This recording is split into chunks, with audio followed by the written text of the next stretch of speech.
Hello, my name is Daniel Devaney, and I am going to call myself, you ready for it?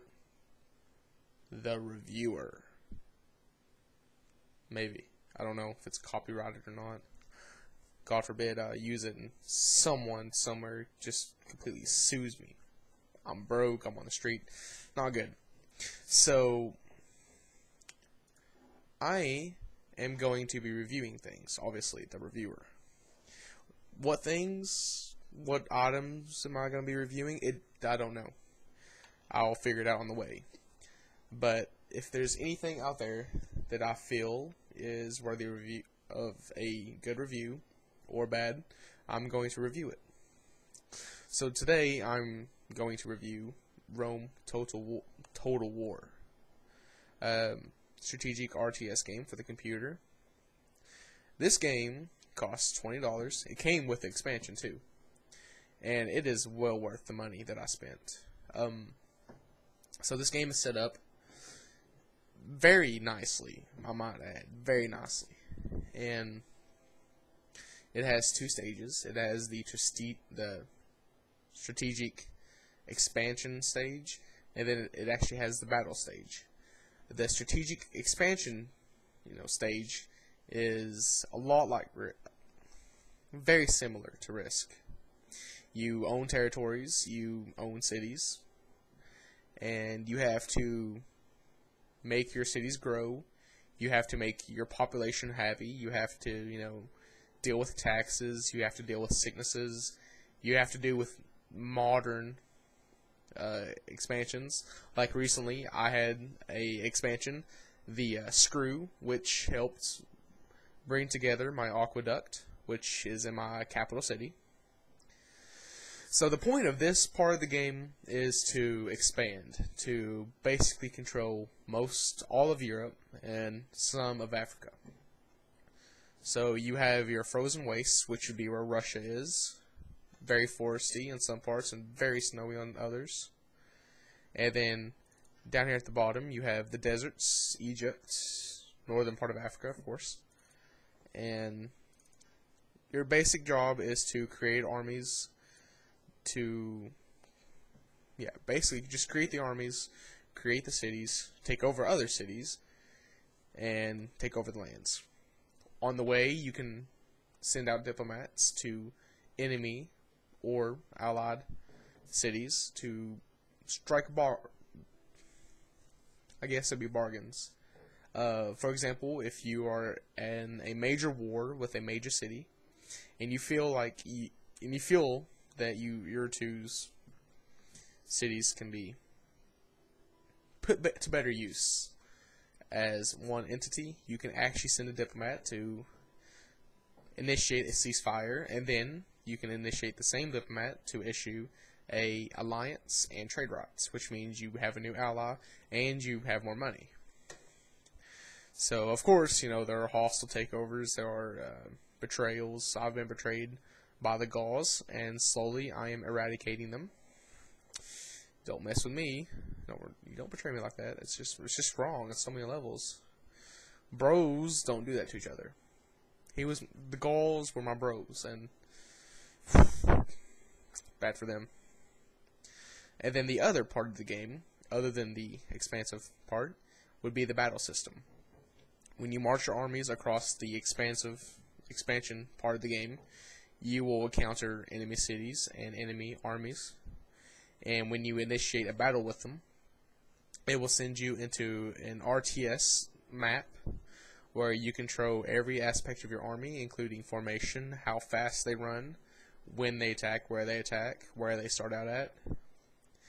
And it is very realistic battle-wise.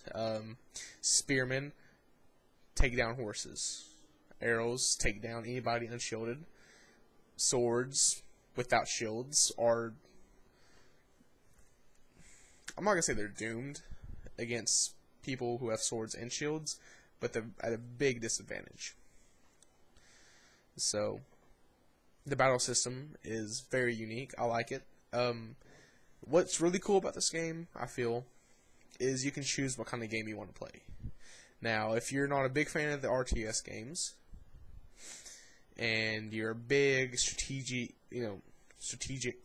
thought out, type of person, you can actually choose to have the battles done automatically, and you can just focus on expanding your cities. Or if you're like me, you like a little bit of both, you can expand your cities and you can, battle.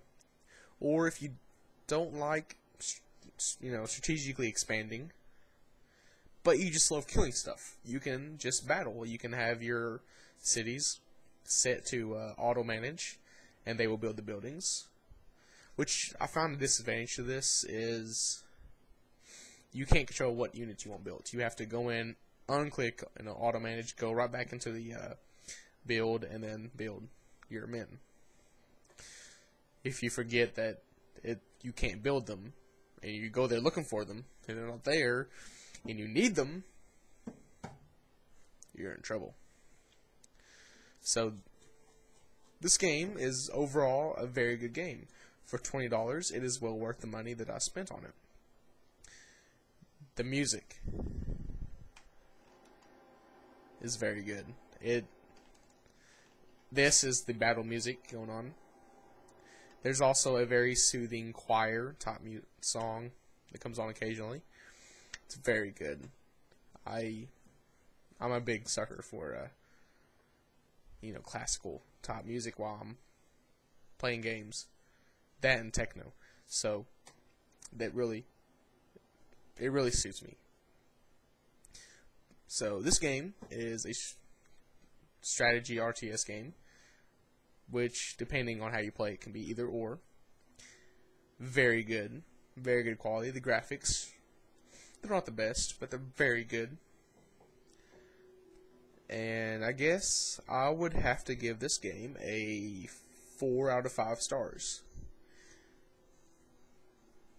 Why doesn't it have 5? Because the graphics really aren't the best.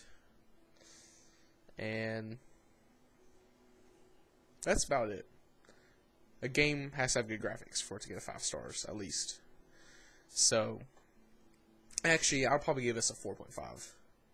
Because this game was cheap, and it came with expansion, too. And the game quality is good, gameplay is good, music's good. So, 4.5. Their graphics could be better on the expansions, the expansion part of the game. So, but overall, I would suggest this to anybody, not just RTS fans or strategy fans. I would say to someone who's a first-person shooter fan, give this a try. Maybe you might like it. So, Rome, Total War, and then the expansion, Rome, Total War, Barbarian Invasion. $20 at Walmart or wherever. Very good. I spent hours on it so far, and I really shouldn't be spending hours on it. So, it's a very good game, and I would recommend it to anybody. Thank you.